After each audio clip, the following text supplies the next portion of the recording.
OBC आंदोलक लक्ष्मण हाके हे बीडमध्ये दाखल झालेले ते आपल्याबरोबर आहेत. हाके साहेब, पुन्हा तोच एल्गार आहे.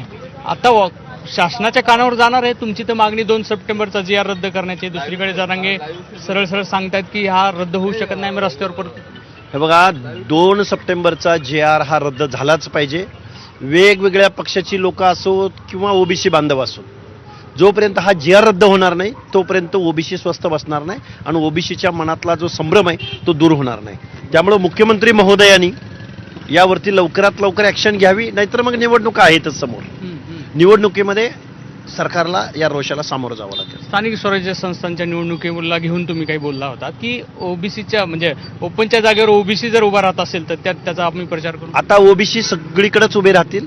आम्ही एक वेळ ओबीसीच्या जागेवरच्या उमेदवाराच्या प्रचाराला जाणार नाही, पण ओपन मध्ये जो ओबीसी बांधव जो तरुण उभा राहील त्याच्या प्रचाराला मात्र आम्ही निश्चित जाणार आणि ओबीसी बांधव इथल्या सत्ताधाऱ्यांची गणित चुकवणार.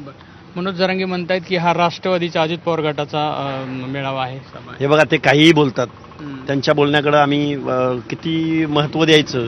गोपीचंद पडळकर कुठल्या पक्षाचे आमदार आहेत? त्यामुळं असं बोलणं हे ते त्यांच्या मनाला जे मनात येईल ते लहरी आहेत. सकाळी एक बोलतील, दुपारी एक बोलतील, संध्याकाळी एक बोलतील आणि काहीही बोलतील. मुळात त्यांचा आवाका किती आहे, शिक्षण किती आहे, त्यांना आरक्षणाबद्दल काय माहिती आहे. बेकायदा मागणी रेटायची आणि बघून घेईन म्हणायची, म्हणजे लोकशाही न मानणं हा त्यांचा स्थायी भाव आहे. काही त्यांच्या समर्थकांनी भुजबळांना विरोध केलेला आहे, म्हणजे मंत्रिपदावर असताना तुम्ही अशी भूमिका घेऊ शकत नाही असं त्यांचं म्हणणं आहे आणि पाऊल ठेवू देणार नाही असं देखील त्यांनी. मग राधाकृष्ण विखे पाटील मंत्रिपदावर नव्हते का? मग त्यांनी आरक्षणासंदर्भातल्या उपसमितीचं अध्यक्षपद उपाध्यक्षपद का घेतलं? मग आरक्षणाचा निर्णय घेण्यासाठी राधाकृष्ण विखे पाटील जरांगेच्या कानात जाऊन बंद दरवाजा आड काय राजीनामा देऊन गेले होते का?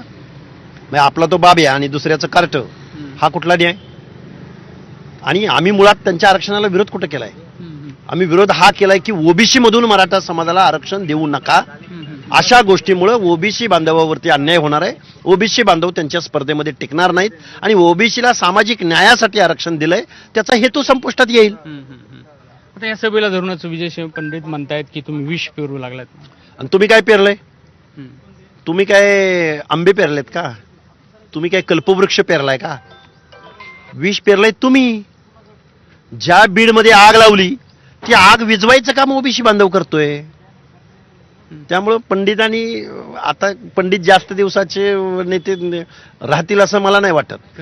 त्यांची लिडरशिप आम्ही येऊ घातलेल्या सर्व निवडणुकांमध्ये संपवू. त्यांना एका जातीचा आमदार असल्याप्रमाणे त्यांनी जे बेजबाबदार वागणूक त्यांनी गेल्या 2-3 महिन्यामध्ये दाखवलेली आहे. आमच्यावर हल्ले केलेले आहेत. आम्ही काय तुमची जमीन रेटायला आलतो का? तुमच्या कारखान्याचा काय ताबा घ्यायला आलो होतो? तुम्ही आमच्यावर हल्ले केले. आम्ही हक्क अधिकार लोकशाही मार्गानं ओबीसींची भाषा बोलायला आलो होतो, तर तुम्ही आमच्यावर दगडी मारता. मग बघा आहे की आम्हाला काय मत, आम्हाला काय से आहे की नाही हे आम्ही दाखवून देऊ.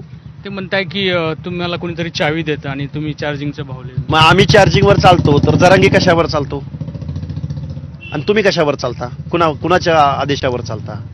त्यामुळे चावी प्रत्येकाला प्रत्येकाची चावी असते.